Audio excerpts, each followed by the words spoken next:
So, your new record is great. Oh, thanks. And you produced it? And Yeah, I mean, we all kind of got in there and worked I on know it. how that works, but you're taking the credit? Of course he is. You give it to him, he'll take it.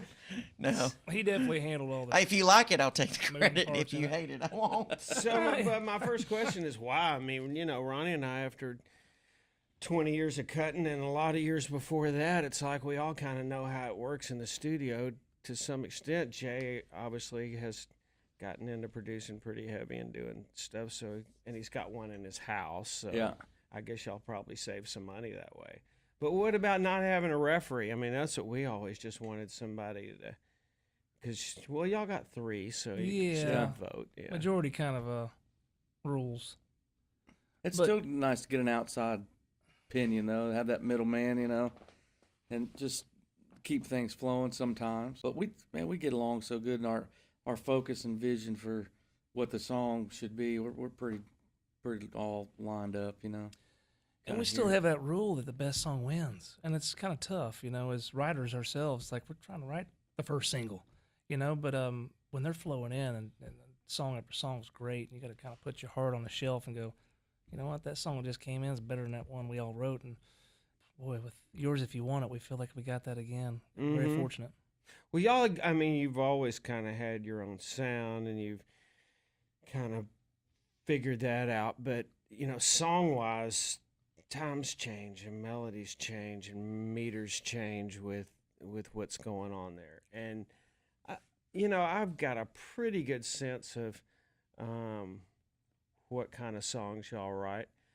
This song really feels in the pocket for fitting with what's happening now. Do you ever second guess yourself when you're in that process, like, okay, are we chasing somebody else's tail here? And I don't think you are, because you have your own sound. It's not like you're another guy with a ball cap that you can't tell apart. Right. Mhm. But how does that discussion go when you're talking about what songs are we going to cut?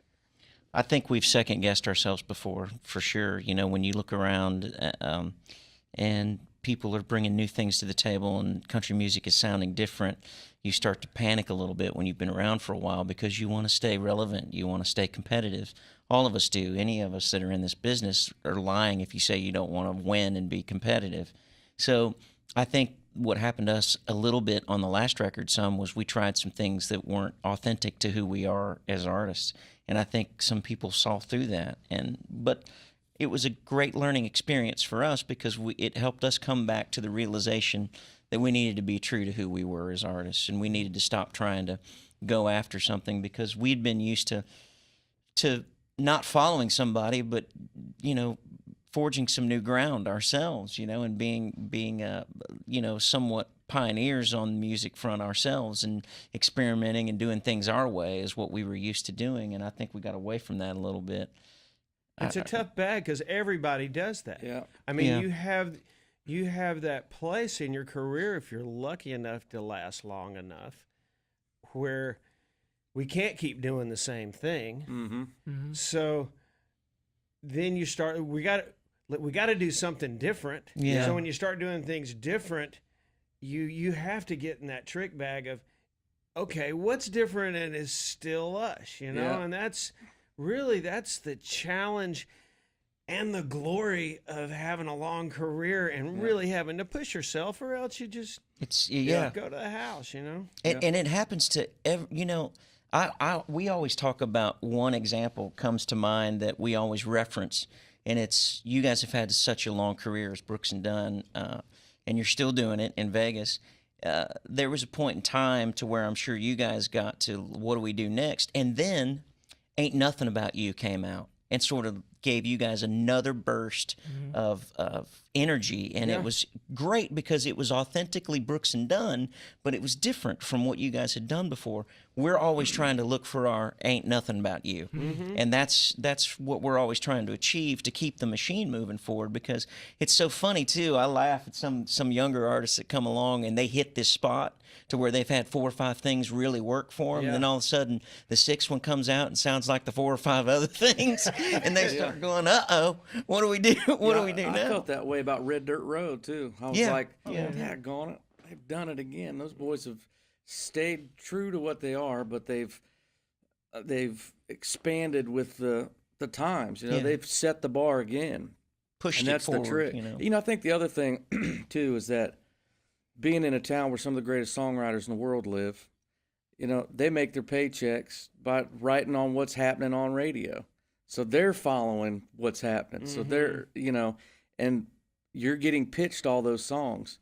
And, you know, and then once you're writing, because, you know, we know what we do, and, Yeah. you know, you and Ronnie know what you guys, what you do, but it's almost like just more of a personal expansion. Like, okay, we need to keep some of what we do, Yeah. but we need to take a little bit of what the songwriters are pitching to stay current with radio. You know, you just get right in that middle ground and try to. It's a delicate dance. That's it, Mhm. dudes.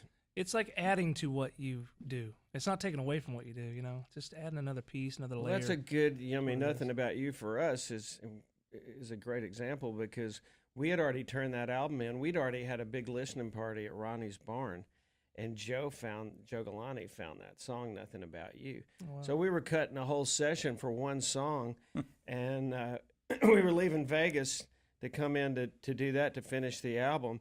And Don and I had started Only in America, so you know, being the Yeah. songwriter slave that I am, I stayed up all night in the hotel room and wrote the verses and finished up Only in America and Wow. played it for Ronnie in the dressing room that night of the show. I go, what do you think it is? He goes, I don't know, better than anything I got. So we and those are our That's first, awesome. Those are our first two singles. But what you're saying is right, because we had an album called Tightrope where we had a sort of weird version of Missing You, Yeah. you know, Yeah. and that's really, I think there were a couple of singles, but the only one that I think, you know, and it was like 15 when we'd been having a bunch of number ones, and we're Yeah. just like, I don't know, we may be done, Yeah. you know, and fortunately Joe came in and said, I just got back to town, man. Let me make one record with you guys. Yeah. Yeah. And that's what it takes great. sometimes, you know, you got support, you guys still have Borchetta pulling for you, and, Yeah. you know, people around you that pat you on the back, and you guys got each other too. So sometimes you just got to rally to the Yeah. to the charge, I'm sure. Yeah, it's definitely true. I mean, the great thing about being in a band is you're not alone. You know, when you're doubting yourself, or you're down, or you're going through a rut or whatever, you got two other guys. You know, as hard as it can be sometimes because there are three opinions, it's also really great to have that support system when you're not having the greatest day or the greatest month, or in Gary's case, the greatest years. So I know that. Well, Yeah. I mean, you know, it was smooth sailing when he was living down the street from me because I was always there from him. That's Next right. thing Yeah. I know, there's a for sale sign in the front yard. So I knew times were hard. I needed some me time, and I didn't like it. That's why I moved into a community with some more homes, so I could have some more support around, you know, when I fall apart. yeah. I mean, who do you call for that special cup of coffee now that I'm gone? I play really just old videos of us, and I just kind of run that, yeah, on a selfie stick. So like you're sitting over there, and I watch it on a selfie stick, and we have coffee. So we ran on the bus and whatever, and we had our lives were a lot different. You guys weren't even married yet and whatever. Now everybody's got kids. Yeah. How does that adjust your thinking when you're talking about touring or anything else? Does it change anything for you? I tell you what, I've gained a lot more respect for Gary over the years, having been gone for so many years from his family, because he had kids early on, and it's heartbreaking to leave him behind. It really is, and I have so much more respect for him now, knowing what he was going through and leaving behind. How do your kids react when you get on the bus? Dylan wants to go with me every trip now, and Maddie pretty much falls apart when I leave, even for a couple of days. Why can't he go? Well, Yeah, Dad. Why can't he go? well, first of all, he's 4, and he can. I take him with me sometimes if I have a one-off, but it's hard with 2 or 3 days. Daddy gotta get some sleep sooner or later, and plus I don't want him to be around me when I'm drinking that much. And your golf game's getting too good, Joe Don. Does this get in the way of you? I mean, you weren't playing like that. And then the last time I played with him, he's like throwing darts all over the pin. Yeah, he can do it. What gets in the way is the snow. It's cold weather. That's what gets in the way. Between the 3 of us blocking out dates on the calendar, we can work about 10 dates a year. I love Between it. deer season, Pebble Beach, That's and the other negative with a trio. What about you, Jay? I just take off any day I can get. I saw you join the golf club, though. I did. Do you just do that and you buy a deer rifle just so they'll think that you're normal? No, I actually love to play golf. I've gotten down to like a 12 now. So, Really? Yeah, I've been working really hard the last few years. Well, me and you can gouge up a good course together then. We sure can. I'm not anywhere near Jodon level, but it's so much more fun when Yeah. you play decent and you can at least score a little bit. It's so much more fun than being out there and being a 25 or 26 Do and you all still over. throw clubs and No, No? I don't. No, that Got through that phase. I'll let Vince take care of all that. Once he threw his elbow out, he was like, I can't be doing that anymore. I gotta Yeah, I did. Be careful with I've this had game." both elbows now problems. I know. What reaction did you guys get to the Christmas album? I freaking loved it, and I was wondering why that took so long. I mean, Thank you, you buddy. guys, what was the single that plays every year for the last 10 years? God rest you, merry gentlemen.